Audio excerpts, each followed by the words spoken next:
آج جو واقعہ آپ لوگوں کے ساتھ میں شیئر کرنے جا رہا ہوں، یہ ایک سچا واقعہ ہے جو کہ میرا اپنا آنکھوں دیکھا واقعہ ہے۔ تو آئیے آپ کو اس واقعے کے بارے میں بتاتے ہیں، لیکن اس سے پہلے کہ اس کہانی کو آج شروع کریں، آپ سے گزارش ہے کہ چینل کو زیادہ سے زیادہ سبسکرائب کریں تاکہ نئی آنے والی ویڈیوز آپ کو ملتی رہیں۔ تو دوستو، یہ کہانی شروع ہوتی ہے بابا فضل شاہ سے۔ بابا فضل شاہ ایک تویز گنڈے کرنے والا بابا تھا جو کہ بہت فیمس تھا۔ بابا فضل شاہ کے 2 بیٹے تھے۔ بڑے بیٹے کا نام سمیر تھا جبکہ چھوٹے بیٹے کا نام قدیر تھا۔ سمیر اور قدیر جو تھے وہ اپنے باپ کی طرح تویز دھاگا نہیں کرتے تھے، یعنی تویز گنڈے کا کام نہیں کرتے تھے، بلکہ وہ دونوں ہی مزدوری کرتے تھے اور اپنے اپنے معاملات میں خوش تھے۔ سمیر جو کہ بڑا لڑکا تھا، اس نے اپنی ایک ورکشاپ بنا رکھی تھی جہاں پر وہ گاڑیاں ٹھیک کرتا تھا اور اچھے خاصے پیسے کماتا تھا۔ قدیر جو کہ چھوٹا لڑکا تھا، اس نے بھی اپنی ایک دکان بنا رکھی تھی، لیکن یہ دکان جو ہے وہ کریانہ کی دکان تھی۔ ایزی پیسہ ایزی لوڈ یا پھر کریانے کا سامان جو تھا وہ اس دکان سے ملا کرتا تھا۔ یہ ایک بیسکلی خوشحال گھرانہ تھا۔ بابا فضل شاہ کو ضرورت نہیں تھی کہ وہ اس قسم کے کام کرے اور تویز گٹھا وغیرہ کرے، لیکن ایک عادت جب کسی انسان کو پڑ جاتی ہے تو ظاہری بات ہے کہ وہ عادت اس انسان کے اندر سے نہیں جاتی ہے۔ کیونکہ وہ تویز وغیرہ کا کام کرتا تھا تو اس لیے اس کے گھر میں بہت سے لوگ جو ہے وہ تویز وغیرہ کرانے تو آتے تھے، لیکن نہ تو اس کے گھر سے کوئی رشتہ لینا پسند کرتا تھا اور نہ اس کو کوئی رشتہ دینا پسند کرتا تھا۔ اس کی 5 بیٹیاں بھی تھیں جو کہ قدیر اور سمیر کے علاوہ تھیں، اور 5 کی 5 لڑکیاں جوان تھیں، لیکن کبھی نہ کسی رشتہ دار نے اور نہ کبھی کسی باہر کے شخص نے ان کے رشتے کے لیے کوئی پوچھا تھا اور نہ ہی کوئی بات چیت کی تھی۔ اسی طریقے سے جو بابا فضل شاہ تھا، اس کے بیٹوں کی بھی یہی حالت تھی کہ اگرچہ وہ اچھا کماتے تھے، اچھا کام کرتے تھے، مہینے کے لاکھوں کماتے تھے، لیکن لوگ جو ہے وہ ان کو پسند نہیں کرتے تھے، اور ناپسندگی کی ایک ہی وجہ تھی اور وہ بابا فضل شاہ کی خود اپنی ذات تھی۔ بابا فضل شاہ کیونکہ تویز وغیرہ کرتا تھا تو لوگ اس کو پسند نہیں کرتے تھے، اور اسی وجہ سے رشتے جو تھے بچوں کے نہیں ہو پا رہے تھے۔ کئی لوگ جو کہ اس کے پاس تویز وغیرہ کرانے کے لیے آتے تھے وہ ان کو بچوں کے رشتوں کے لے کر کے بات کرتا تھا، لیکن وہ اس بات کو صرف ایک کان سے سن کر کے دوسرے کان سے نکال دیتے تھے اور کبھی بھی اس بات پر سنجیدگی سے غور نہیں ہوا تھا۔ کئی ایک ایسے لوگ جو کہ پروفیشنل پیسے لے کر کے بچوں کے رشتے کرواتے ہیں، ان کو بھی اس مسئلے کے لیے ہائر کیا گیا تھا، لیکن جب بھی کبھی کسی کو پتہ چلتا تھا کہ بابا فضل شاہ جو ہے وہ تویز دھاگے کا کام کرتا ہے اور اس قسم کے معاملات کرتا ہے، تو بنتے ہوئے رشتے بھی ٹوٹ جاتے تھے۔ نہ کسی بیٹی کا رشتہ تھا کہ کسی جگہ ہو رہا تھا، اور نہ ہی کسی بیٹے کا رشتہ تھا جو کہ کسی جگہ ہو رہا تھا۔ بڑا بیٹا سمیر تقریباً 40 سال کا ہو چکا تھا، لیکن ابھی تک اس کی شادی نہیں ہوئی تھی۔ اس سے چھوٹا بیٹا جو قدیر تھا وہ تقریباً 35 سے 36 سال کا تھا اور ابھی تک اس کی شادی بھی نہیں ہوئی تھی۔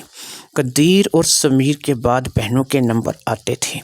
کوئی 30 سال کی تھی، کوئی 26-28 سال کی تھی، اور سب سے جو چھوٹی والی تھی وہ بھی اس وقت 19 سال کی تھی۔ یعنی تمام کی تمام بیٹیاں جوان تھیں اور دونوں بچے بھی جوان تھے، لیکن اس گھر میں کوئی بھی شخص جو ہے وہ شادی کرنے کے لیے تیار نہیں تھا۔ کئی بار بچوں نے بابا فضل شاہ کو اس بات کے لیے بولا کہ تم توبہ کر لو اور یہ تویز وغیرہ کا کام چھوڑ دو، تو ہو سکتا ہے کہ ہم لوگوں کے دن پھر جائیں اور لوگ ہمارے گھر میں بھی رشتہ کرنا پسند کریں۔ اس بات کو لے کر کے بابا فضل شاہ نے توبہ کی بھی، لیکن بات وہی ہے نا کہ بد سے بدنام برا ہوتا ہے۔ وہ اس کی توبہ کرنے کے باوجود بھی جو ہے وہ کافی عرصہ گزر جاتا تھا، لیکن ان معاملات میں بات چیت نہیں ہوتی تھی، کیونکہ جب ایک لیبل آپ کے ماتھے پہ لگ جاتا ہے تو پھر اس لیبل کا اترنا مشکل ہو جاتا ہے۔ جہاں کہیں بھی بچوں کے رشتے کی بات ہوتی، ایک ہی بات چلتی کہ بابا فضل شاہ، اچھا وہ بابا فضل شاہ وہ جو تویز دھاگا کرتا ہے۔ اچھا اچھا اچھا اچھا جو وہ عمل ہے یار، وہ تو اس کے ہاں نہیں یار نہیں، کوئی اور دیکھ لو۔ تو اسی طریقے سے تویز دھاگا چھوڑنا یا نہ چھوڑنا وہ تقریباً ایک برابر ہی پڑتا تھا، اور معاملات تھے کہ ویسے ہی چلے آ رہے تھے۔ اس بات کو لے کر کے خود بابا فضل شاہ پریشان تھا۔ کئی بار اس نے توبہ کر کے دوبارہ اپنی توبہ توڑی تھی اور دوبارہ سے اس کام میں شروع ہو گیا تھا، لیکن اب وہ اس قدر فیمس ہو چکا تھا کہ لوگ اس کو نہیں چھوڑتے تھے۔ اگر وہ کوئی کام چھوڑ بھی دیتا تھا تو لوگ جو ہے وہ اسے دوبارہ اس کام کے لیے آمادہ کر لیتے تھے، پیسوں کی لالچ دیتے تھے۔ بہرحال فضل شاہ کے پاس کچھ نہ کچھ تھا تو صحیح، کچھ چلے وظیفے کچھ ایسے اس نے کر رکھا تھا کہ اس کا کیا ہوا کام واقعی ہی میں اثر کرتا تھا، اور جس غرض سے اس کے لیے لوگ رابطہ کرتے تھے وہ کام جو ہے وہ کسی نہ کسی طریقے سے ہو جاتا تھا۔ لہٰذا فضل شاہ جو ہے وہ بھی اس بات کو جانتا تھا کہ اس کا کیا ہوا کام اثر کرتا ہے اور لوگ جو ہے اس سے فائدہ حاصل کرتے ہیں۔ لوگ تو فائدہ حاصل کرتے چلے جا رہے تھے، لیکن اپنے بچوں کے رشتوں کو لے کر کے وہ بے حد پریشان تھا، اور اسے سمجھ میں نہیں آ رہا تھا کہ وہ کیا کرے اور اپنے بچوں کی شادی جو ہے وہ کیسے کرے۔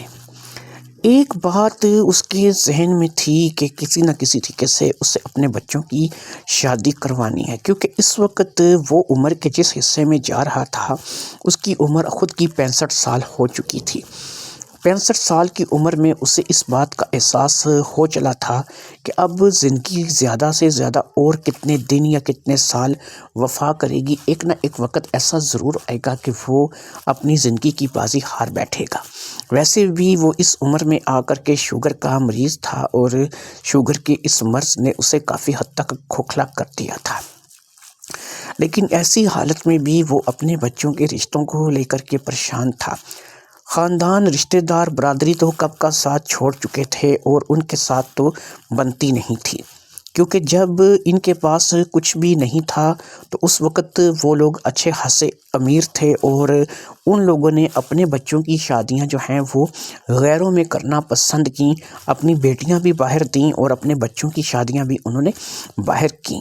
لہٰذا غیروں میں شادیاں کر کے وہ لوگ خوش تھے، اور یہاں پر اس کے جو بچے تھے وہ بیٹھے ہوئے تھے۔ رشتہ داروں میں شادی نہیں ہوئی تھی، اور ہاں رشتہ دار بھی تو اکثر یہ جو سوال اٹھاتے تھے کہ بھئی بابا فضل شاہ جو ہے وہ تویز گٹھا کرتا ہے، لہٰذا اس لیے اس کی طرف جو ہے جانا یا اس کے ساتھ رشتے کرنا ہمارے لیے جو ہے وہ مناسب نہیں ہے، اور ہمیں یہ بات منظور نہیں ہے۔ مسئلہ وہی تھا کہ توبہ کر کے بھی جس بندے کا حل نہیں ہو رہا تھا، کام چھوڑ کر کے بھی جس بندے کا مسئلہ حل نہیں ہو رہا تھا، لوگوں کے پوری دنیا کے مسئلے مسائل حل کرنے والا اس وقت خود ایک گمگیر مسئلے کا شکار تھا، اور وہ گمبھیر مسئلہ یہ تھا کہ اس کے بچوں کی شادی نہیں ہو رہی تھی۔ سب سے بڑا بیٹا جیسا کہ بتایا کہ 40 سال کا ہو چکا تھا، ورکشاپ اپنی کرتا تھا۔ اچھا ایک چیز یہاں پر اور بھی تھی، چاہے بیٹا ورکشاپ کرتا تھا، اس نے اپنی ورکشاپ رکھی ہوئی تھی، وہاں پہ گاڑیوں کا کام کرتا تھا، دوسرے بیٹے نے اپنی دکان بنا رکھی تھی، ایزی پیسہ جائز کیش، اور اس کے علاوہ کریانے کی دکان کرتا تھا، اور پھر اس کے علاوہ جو ہے وہ گھر میں جو ہے وہ اچھا خاصا کماتے بھی تھے، دیتے بھی تھے، لیکن لوگوں کے ذہن میں ایک بات یہ بھی بیٹھی ہوئی تھی کہ یہ جو بھی کمائی ہے وہ بس تویز گھٹ کی کمائی ہے، اور اس کے علاوہ جو ہے وہ کسی اور مطلب وہ کام جو اس کے بیٹے دونوں کرتے تھے وہ تو گنے ہی نہیں جاتے تھے۔ بچیاں بھی جوان تھیں اور ان کی بھی شادی نہیں ہو رہی تھی، 5 بہنیں اور 2 بھائی، یعنی ٹوٹل گھر کے 7 بچے تھے جن کی شادیاں کرنی تھیں، لیکن ظاہری بات ہے کہ کسی ایک کی شادی ہو جاتی، کسی ایک کا راستہ کھلتا تو آگے جو ہے وہ باقیوں کے معاملات بھی ہو سکتا ہے کہ چل جاتے۔ اسی بات کو لے کر کے بابا فضل شاہ دن رات پریشان تھا۔ پھر ایک ملاقات ایک عورت کے ساتھ اس کی ہوئی، اس عورت کا نام نسیم بی بی تھا، اور نسیم بی بی اپنے ایک کام کے غرض سے جو ہے وہ بابا فضل شاہ کے پاس آئی تھی۔ نسیم بی بی کی عمر لگ بھگ 50 سال رہی ہوگی، اور وہ ایک شادی شدہ بال بچہ دار عورت تھی جس کا شوہر جو ہے وہ دبئی میں ہوتا تھا، اور اس کے 4 بچوں کو چھوڑ کر کے اور اسے چھوڑ کر کے یہاں پر چلا گیا تھا۔ وہ کوئی خرچہ اخراجات کے لیے جو پیسے وغیرہ بیچتا تھا وہ اس کا شوہر جو پیسے بھیجتا تھا وہ اس کے ساس سسر رکھ لیتے تھے جو کہ ابھی زندہ تھے، اور اسے کوئی پیسے جو ہیں وہ حصے میں نہیں آتے تھے۔ اس کے علاوہ وہ پورے سال 1.5 سال اپنے شوہر کی شکل دیکھنے کو ترس جاتی تھی، اور جب وہ کبھی سال بعد گھر آتا تھا تو 15 دن یا مہینہ رہ کر کے چلا جاتا تھا۔ اس کی اصل میں مجبوری اور پریشانی یہ تھی کہ 4 بچوں کی اب وہ ماں ہو چکی تھی۔ چلو 50 سال کی عمر میں خواہشات تو اس قدر نہیں رہتی کہ جو اسے اپنے شوہر کی جو ہے وہ خواہش ہو، لیکن بہرحال روپے پیسے کی خواہش تو ہر عمر میں رہتی ہے۔ لہٰذا وہ اسی بات کو لے کر کے فضل شاہ کے پاس آئی تھی کہ اس کا شوہر جو ہے وہ اس سے ایک علیحدہ پیسے بھیجا کرے اور اپنے والدین کو علیحدہ پیسے بھیجا کرے۔ اسی سچویشن میں اس نے جب اپنی یہ ساری مصیبت بیان کی تو ساتھ ہی اس نے ایک اور لڑکی کے بارے میں بتایا۔ اس نے کہا کہ اس لڑکی کا نام نائزہ ہے، نائزہ کے ساتھ بھی یہی سچویشن ہے جو کہ اس کے ساتھ ہے، اور نائزہ کا معاملہ بس تھوڑا سا مختلف ہے۔ نائزہ کی شادی چھوٹی عمر میں ہو گئی تھی، وہ اس وقت 30 یا 32 سال کی رہی ہوگی۔ نائزہ کی ایک بیٹی ہے جو کہ جوان ہے، اور اس کا نام ابیحہ ہے۔ ابیحہ اس وقت 14 سال کی ہے۔ دونوں ماں بیٹی جو ہیں وہ اس کے ساتھ والے گھر میں یعنی نسیم کے ساتھ والے گھر میں رہتی ہیں، اور ان کا تعلق جو ہے وہ اس کے ساتھ ایسا ہے کہ جیسے دوستانہ ہوتا ہے، یعنی دونوں ہی ساتھ گھر میں رہتی ہیں۔ اب جو نائزہ کا شوہر ہے اس کا معاملہ تھوڑا مختلف ہے، وہ بھی دبئی میں ہوتا ہے اور پیسے کمانے کے لیے دبئی گیا ہوا ہے، اور نائزہ کے والدین نے جب سے نائزہ کو بیاہ کر کے دیا ہے انہوں نے کبھی نائزہ کے بارے میں پوچھا ہی نہیں کہ وہ کس حالات میں اپنی زندگی گزار رہی ہے۔ نائزہ 1-2 مرتبہ اپنے ماں باپ کے گھر کچھ شکایت دے کر کے گئی ہے، تو انہوں نے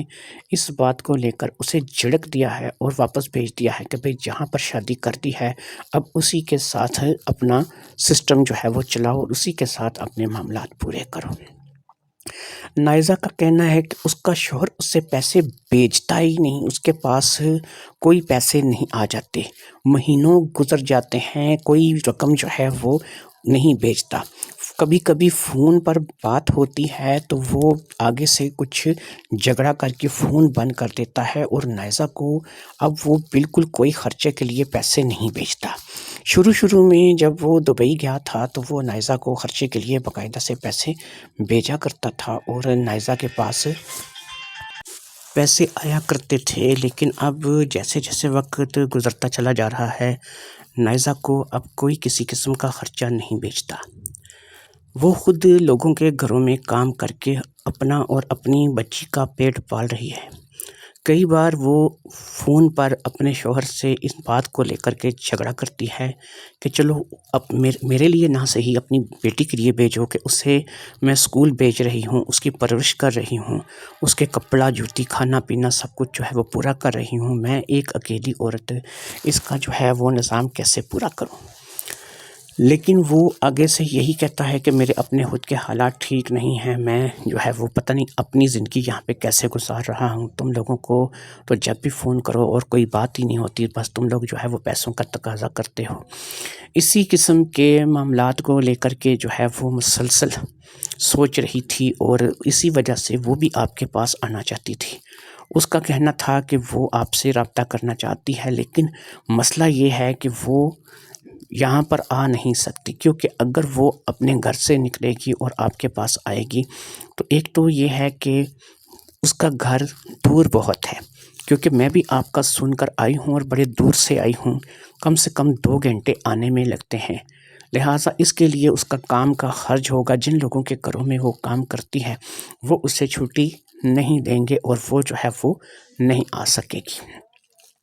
لہٰذا اگر آپ کہیں گے تو میں وہاں پر جا کر فون پر آپ کی بات جو ہے وہ نائزہ سے کروا دوں گی، اور جب نائزہ جو ہے وہ آپ سے فون پہ بات کرے گی تو اس کا کچھ حل کیجئے گا کہ اس کا شوہر جو ہے وہ اسے پیسے بھیجنے لگے اور اس کا کام جو ہے وہ ہو جائے۔ فضل شاہ نے کہا کہ تم فکر مت کرو، تم جاؤ اور جا کر کے میری نائزہ سے بات کروا دینا۔ تو امید ہے کہ نائزہ جو ہے وہ اس سے میں بات کروں گا تو اس کو میں کچھ تعویذ وغیرہ کر کے دوں گا، تو جس سے جو ہے اس کا شوہر جو ہے اس کو پیسے بھیجنے لگے گا اور اس کی سننے اور ماننے لگے گا۔ یہ تمام باتیں جو ہے وہ نسیم کر کے چلی گئی۔ نسیم واقعی جہاں سے آئی تھی وہاں سے فضل شاہ کے گھر کا 2 گھنٹے کا راستہ تھا، اور وہ بھی صرف گاڑی کا راستہ تھا۔ آگے سے جو پیدل چلنا تھا یا رکشہ وغیرہ لینا تھا وہ ایک الگ مسئلہ تھا، یعنی 2.5 سے 3 گھنٹے بھی لگ سکتے تھے آنے جانے میں۔ نسیم نے تو بڑے دور سے سنا تھا اور اپنا مسئلہ بیان کرنے کے لیے وہ فضل شاہ کے پاس آ گئی تھی۔ ادھر فضل شاہ کو ایک اور کیس ساتھ ہی میں مل گیا تھا جو کہ اس لڑکی نائزہ کا تھا اور اس کی بیٹی ابیحہ کا تھا، کہ اب ان کا شوہر جو تھا نائزہ کا وہ تو جا کے دبئی بیٹھ گیا تھا اور وہاں سے کچھ پیسے جو ہے وہ نہیں بھیج رہا تھا، اور یہاں پر نائزہ اور اس کی بیٹی جو ابیحہ تھی یہ انتہائی پریشانی کے عالم میں اپنی زندگی جو ہے اس کو گزار رہی تھی۔ لہٰذا اب ان دونوں کا سسٹم یہی تھا، ان دونوں کی صورتحال یہی تھی کہ ان دونوں نے کیا کرنا تھا۔ ان دونوں نے یہی کرنا تھا کہ اب انہوں نے فضل شاہ کے ساتھ رابطہ کرنا تھا۔ نسیم چلی گئی اور نسیم کے چلے جانے کے تقریباً 3 دن بعد ایک فون کال جو ہے وہ فضل شاہ کو موصول ہوئی، اور اس فون کال میں جو لڑکی بات کر رہی تھی وہ نائزہ تھی۔ نائزہ نے اپنی مجبوری جیسے کہ نسیم نے بتایا تھا وہ فضل شاہ کے آگے بیان کی، اور جب اس نے فضل شاہ کو بتایا کہ بھئی ایسی صورتحال ہے کہ میرا شوہر جو ہے وہ شروع میں پیسے بھیجتا تھا اور اب تقریباً سال سے اوپر ہو گیا ہے اس نے پیسے نہیں بھیجے، ایک جوان بیٹی ہے جس کی ذمہ داری مجھ پر ہے اور اس کو اسکول بھیجنا ہے، اس کے کھانے پینے کا انتظام کرنا ہے، اس کی خواہشات ہیں، لیکن یہ سب کچھ ہونے کے باوجود بھی اور اس کا باپ جانتے بوجھتے بھی پیسے نہیں بھیجتا ہے۔ میں اپنے والدین کے گھر جا کر کے اگر سے ان سے کبھی کوئی بات کرتی ہوں تو وہ کہتے ہیں کہ بھئی ہمارا کام تھا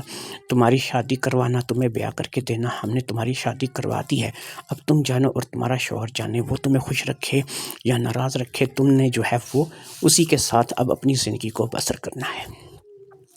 لہٰذا نائزہ نے اپنی جب پریشانی فضل شاہ سے بیان کی تو فضل شاہ نے نائزہ کو تعویذ وغیرہ کر کے دینے کا وعدہ کیا، اور اس نے کہا کہ تمہارا شوہر کوشش کروں گا کہ تمہارے ساتھ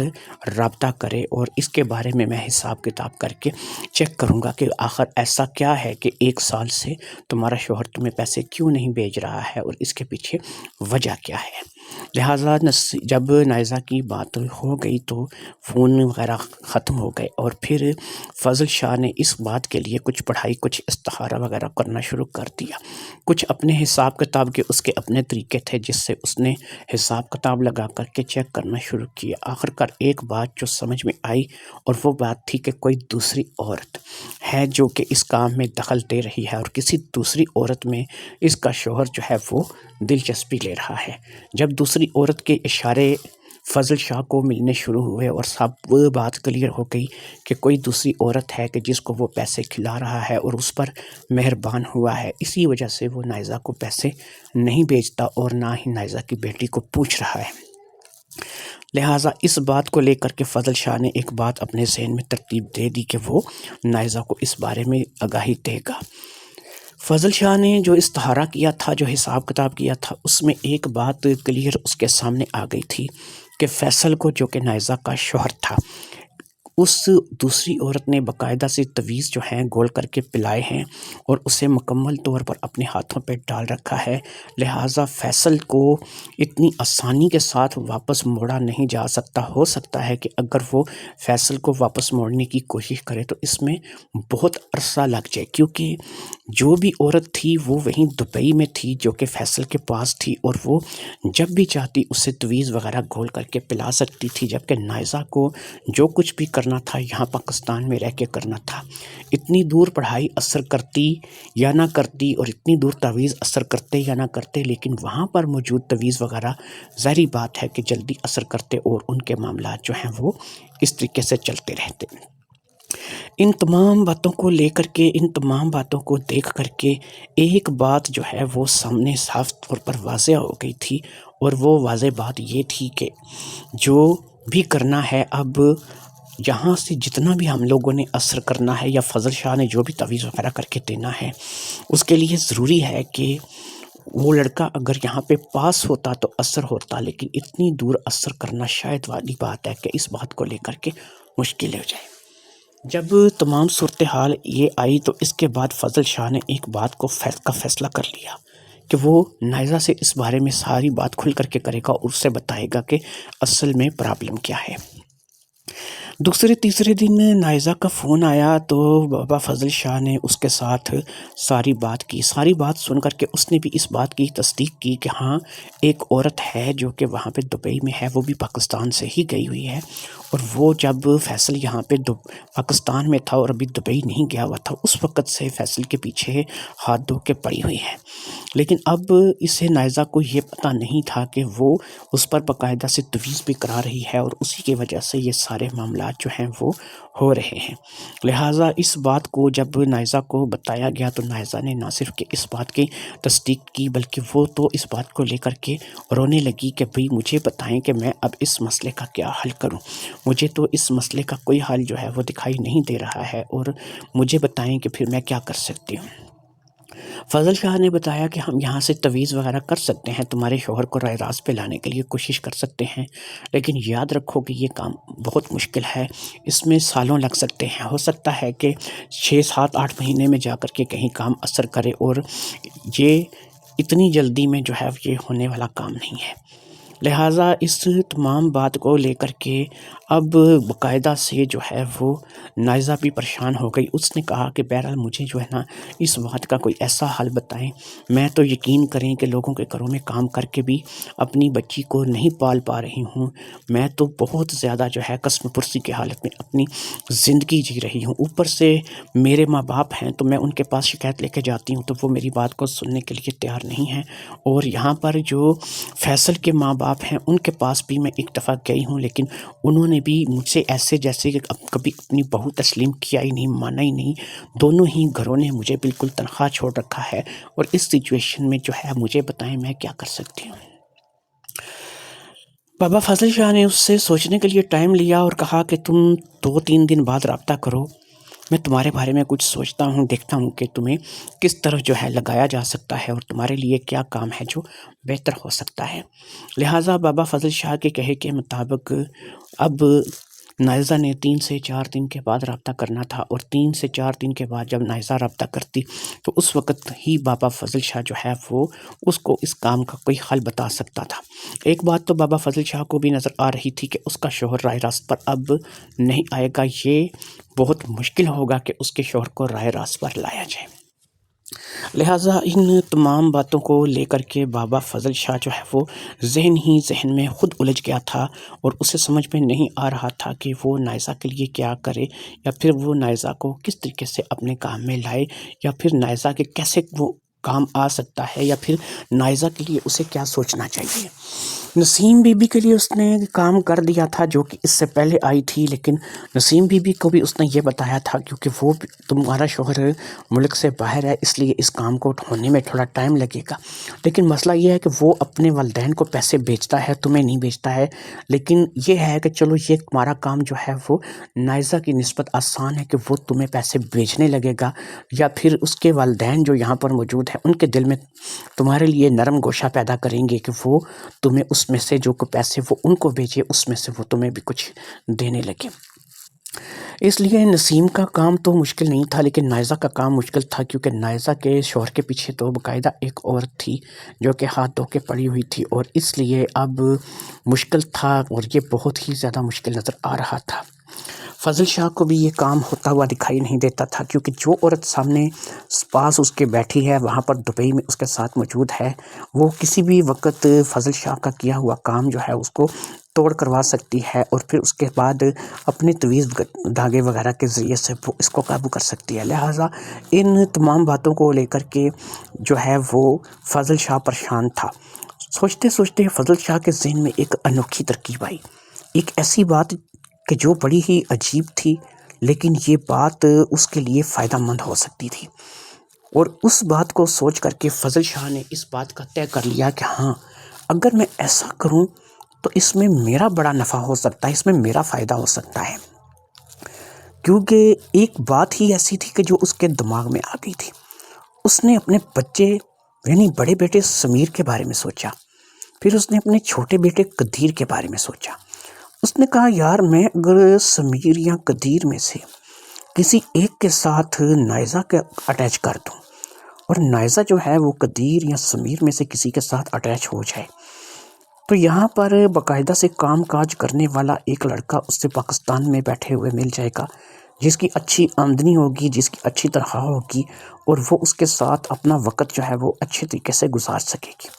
لہٰذا میں کیوں نہ اپنے دونوں بیٹوں کے بارے میں سوچوں اور دونوں بیٹوں میں سے کسی ایک کو جو ہے وہ یہ لڑکی دے دوں اور اس لڑکی کے ساتھ کچھ ایسی بات کروں کہ یہ لڑکی جو ہے وہ یہاں پر چلی آئے اور پھر میرے دونوں بچوں میں سے کسی ایک کے ساتھ یہ اپنی زندگی گزارنے کا فیصلہ کر لے، اپنے شوہر سے یہ طلاق لے لے اور طلاق لینے کے بعد میرے دونوں بچوں میں سے کسی ایک کے ساتھ شادی کر لے۔ رہ گئی اس کے ساتھ ایک جوان بیٹی جو کہ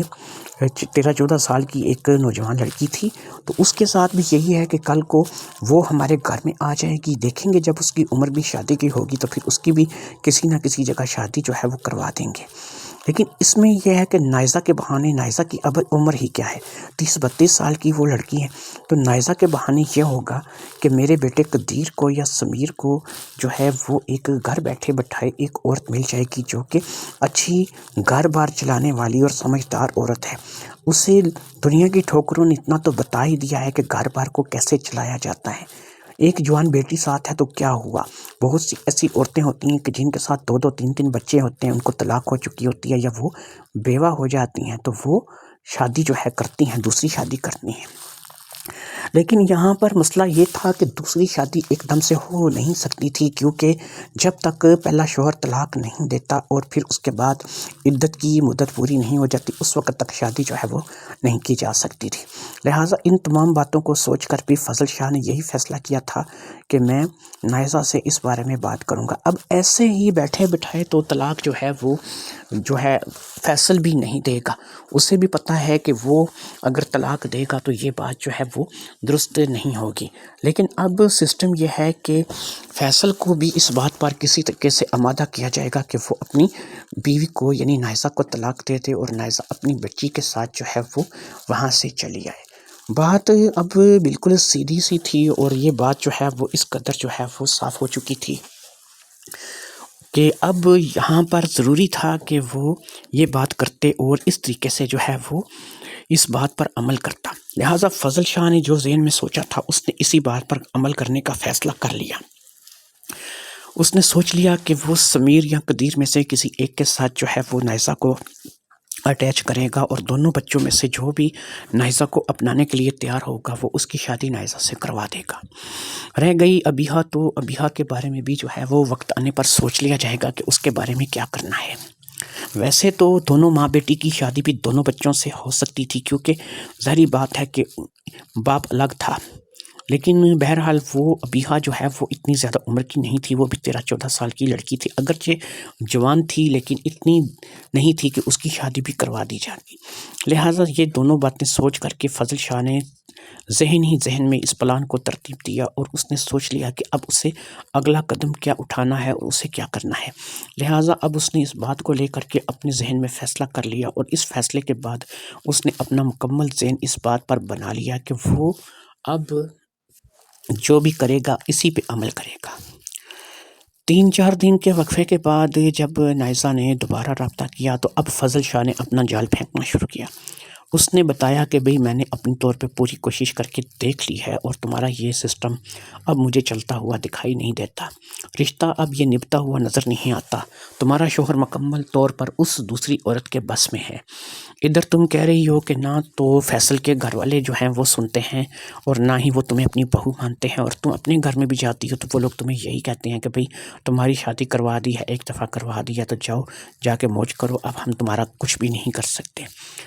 اگر تم ایک بات کو سمجھو اور ایک بات کو اپنے ذہن میں بٹھاؤ تو میرے پاس ایک ترکیب ہے، ایک بات ہے جس سے تمہیں فیصل سے طلاق ہو جائے گی اور تم اپنی زندگی جی سکو گی، اور میں تمہیں ساتھ ہی ساتھ ایک ایسا لڑکا شادی کے لیے دوں گا کہ جو تم سے شادی کرے گا، جس کے ساتھ تم ہنسی خوشی اپنی زندگی گزار سکو گی۔ اس میں یہ ہے کہ دیکھو تم خود فیصلہ کرو کہ تمہارا شوہر جو سالوں میں کبھی کبھی گھر کا چکر لگاتا ہے، تمہارے اس کے کچھ تعلقات نہیں رہے، اور وہ جب سالوں بعد آتا ہے تو ظاہری بات ہے کتنے دن تمہارے پاس رہ کے جاتا ہے۔ ایک عورت کی، ایک لڑکی کی بڑی خواہشات ہوتی ہیں، تو تمہاری وہ خواہشات ظاہری بات ہیں کہ ابھی تم جوان ہو، خوبصورت ہو، 30 سال تم اپنی عمر بتا رہی ہو، تو اس کے لیے تمہیں کوئی نہ کوئی شوہر تو چاہیے۔